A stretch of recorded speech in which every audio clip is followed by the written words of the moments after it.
Welcome. आज के इस थ्योरम के मुताबिक हम ये बात समझेंगे कि अगर हम ये चाहते हैं कि ट्रायंगल्स सिमिलर रहें तो हमें इनकी हर करस्पॉन्डिंग साइड्स की रेशो जो है वो आपस में प्रोपोर्शनल रखनी होगी। यानी इस स्टेटमेंट को मैं ऐसे कह सकता हूँ, देखें ये दोनों ट्रायंगल्स हमें सिमिलर क्यों नज़र आ रही हैं कि अगर इसकी एल एम साइड को देखें तो इसकी मेजरमेंट है जी 2, जबकि इसकी अगर एफ जी साइड को देखें तो इसकी मेजरमेंट है 1, यानी इनमें रेशो बनती है 2:1 की। इसी तरीके से अगर हम इस साइड को के एम को देखें और एफ जी को देखें, इधर मैं मार्क लगा देता हूं ताकि आप इनको कंपेयर कर सकें।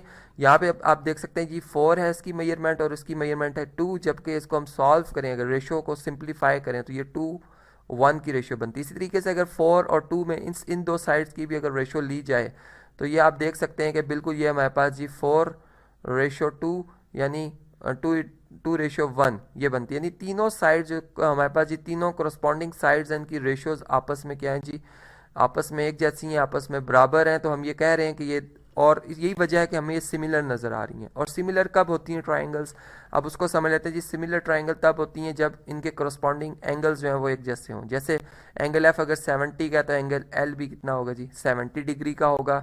इसी तरह से अगर एंगल एम 70 डिग्री का तो एंगल जी भी 70 का होगा। और अगर मैं ये कहता हूँ कि जी एंगल के 40 डिग्री का तो एंगल एफ कितना होगा, ये भी 40 डिग्री का होगा। यानी ट्रायंगल्स क्या हैं जी, सिमिलर हैं। बात समझ गए होंगे। अब ये अगर इस स्नैप में हम आते हैं, इस पिक्चर में हम आते हैं तो हमें तमाम ट्रायंगल सिमिलर नज़र आ रही हैं। इसमें कोई भी ऐसी ट्रायंगल नहीं है जो, यानी जो आपको इस वाइट शेड में नज़र आ रही हैं सारी सिमिलर ट्रायंगल्स हैं। अगर मैं इनको कलर करूं, जैसे बड़ी ट्रायंगल है, इससे छोटी ये ट्रायंगल, उससे छोटी और ये इससे छोटी और उससे भी छोटी ट्रायंगल मौजूद है, ये सारी सिमिलर ट्रायंगल्स हैं। इसी तरह से अगर हम इस ऑर्डर में आते हैं तो ये तमाम ट्रायंगल जिनको मैंने अभी शेड किया, ये सारी की सारी क्या हैं जी, सिमिलर ट्रायंगल्स हैं। तो ये भी हमारे पास सिमिलर ट्रायंगल है। तो ये सिमिलर ट्रायंगल्स क्यों बनी, उनकी वजह मैंने आपको बताई। अब इनके इस्तेमाल को समझ सकते हैं, इनकी एप्लीकेशन को समझ सकते हैं कि जिस वक्त हम कंस्ट्रक्शन कर रहे होते हैं, जैसे इमारतों के डिज़ाइन वगैरह, बिल्डिंग के डिज़ाइन बना रहे होते हैं, उसमें भी आप देख सकते हैं कि ये हमारे पास सिमिलर ट्रायंगल्स का इस्तेमाल आता है खूबसूरती के लिए। जैसे शाह फैसल मस्जिद की अगर मैं एग्जांपल दूँ तो आप देख सकते हैं उसके चारों तरफ से एक जैसी ट्रायंगल बनी हुई है, यानी सिमिलर ट्रायंगल्स है, कॉन्ग्रुएंट हम कह सकते हैं उन्हें। और उसका एक बहुत अच्छा लुक बनाया हुआ सिर्फ इसी बेस पर कि सिमिलर जो उसमें डायग्राम्स बन रही। इसी तरह अगर आप इधर देखें तो हमारे पास ये दोनों जो क्वाड्रिलेटरल्स हैं इस वक्त ये सिमिलर हैं। इस लिहाज से सिमिलर हैं कि इनमें जो इनकी कोरस्पॉन्डिंग साइड्स की रेशो ली गई है वो आपस में क्या है जी, बराबर रखेंगे। लेकिन अगर हम इनको, अगर ये रेशो तब्दील कर दी जाए, जैसे उन्होंने एक क्वेश्चन आपसे पूछा, अगर आप चलें इसका आंसर अगर दें तो यहाँ से भी आप समझ सकते हैं कि ये साइड अगर 6 है तो ये 3, यानी इसका हाफ हो रही है। इससे ये 4 है तो ये 2 है, ये 8 है, ये 4 है, तो 5 है तो ये कितनी होगी जी, ये 2.5 सेंटीमीटर्स होगी। बिल्कुल आप कंसेप्ट समझ गए होंगे। इससे सिमिलर ट्रायंगल्स का एक और कंसेप्ट है, एक और व्यू है, हम इससे भी इसका कंसेप्ट बड़े अच्छे तरीके से समझ सकते हैं। जैसे एक ऑब्जेक्ट हमारे करीब हो, या हमारे कोई करीब खड़ा हो और जैसे जैसे वो हमसे दूर चलता जाएगा वो उसका साइज़ छोटा होता जाएगा, लेकिन वो शेप वाइज वही रहेगी, यानी उसकी शेप वही रहेगी लेकिन साइज़ क्या होता जाएगा, स्मॉलेस्ट से स्मॉलेस्ट की तरफ होता चला जाएगा। और इसका रीज़न क्या है कि वो सिमिलर ट्रायंगल्स की बात कि उसमें जो करस्पॉन्डिंग साइड्स की रेशो बनेगी वो एक जैसी बनेगी। तो यही बात है, जब हम किसी चीज़ को व्यू कर रहे होते हैं तो हमारे लेंसेज के सामने कोई भी ऑब्जेक्ट जैसे जैसे हम उसके करीब जा रहे होते हैं वो उसका साइज़ जो होता है वो इनलार्ज होता चला जाता है। अब इसी थ्योरम को आज हमने जी प्रूव करना है। इसके लिए 2 ट्रायंगल्स हमें चाहिए होंगी। चलें जी ट्रायंगल्स ड्रॉ करते हैं। ये आप देख सकते हैं जी 2 ट्रायंगल्स मैंने यहाँ पर ड्रॉ की हैं और अब ये बज़ाहिर हमें जी दोनों ही सिमिलर नज़र आ रही हैं।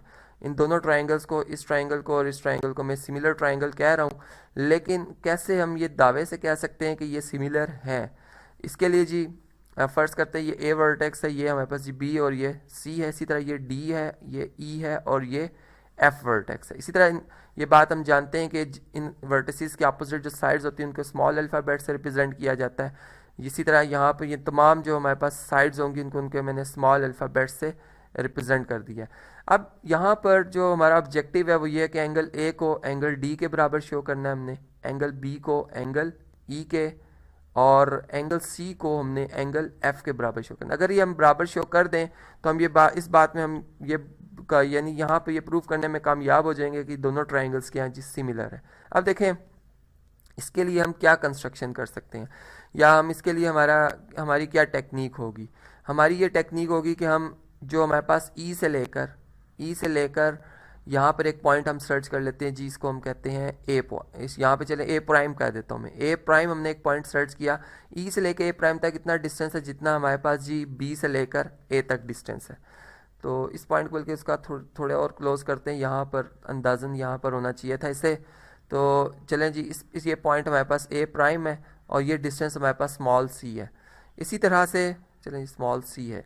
इसी तरीके से अगर आप यहाँ पे देखें बी से लेकर सी तक ये डिस्टेंस ए है, तो हम कहते हैं ई से लेकर यहाँ पर एक पॉइंट ले लेते हैं जी, ये हमारे पास सी प्राइम होगा, सी प्राइम होगा। ये डिस्टेंस हमारे पास स्मॉल ए आ जाएगा।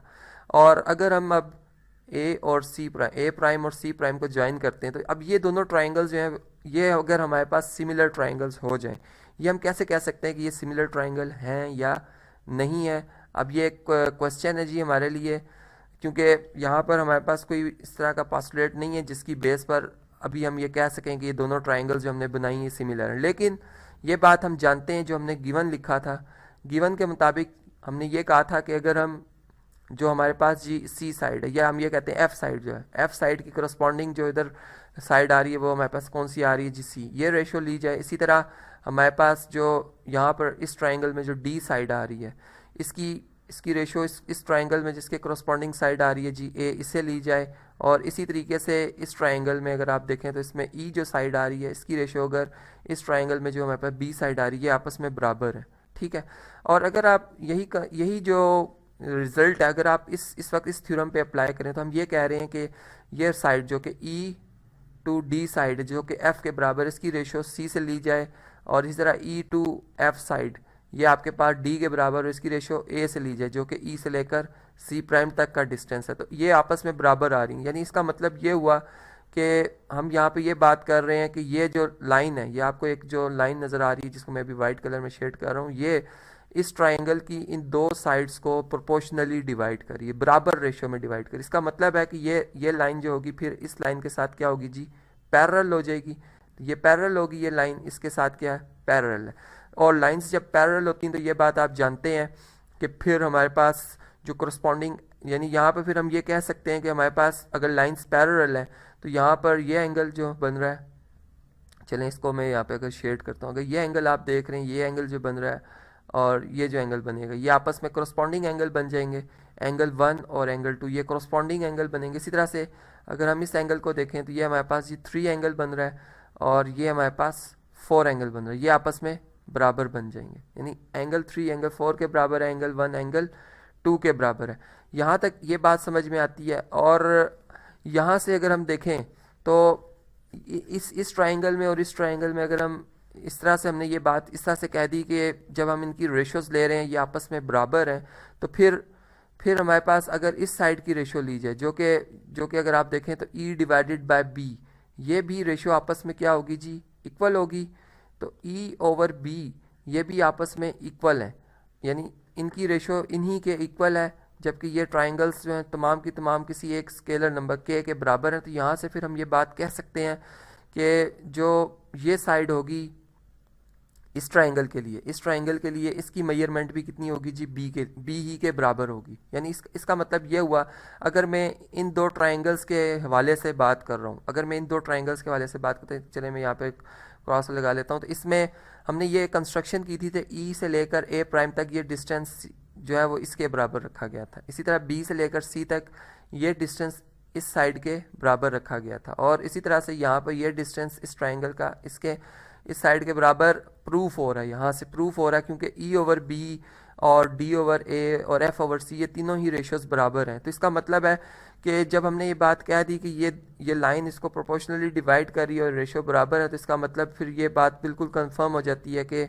ये बी साइड और ये भी फिर बी ही के बराबर होगी साइड। और जिससे ये बात प्रूव हो जाती है कि ये दोनों ट्राइंगल्स क्या हैं जी, आपस में कॉन्ग्रुएंट हैं।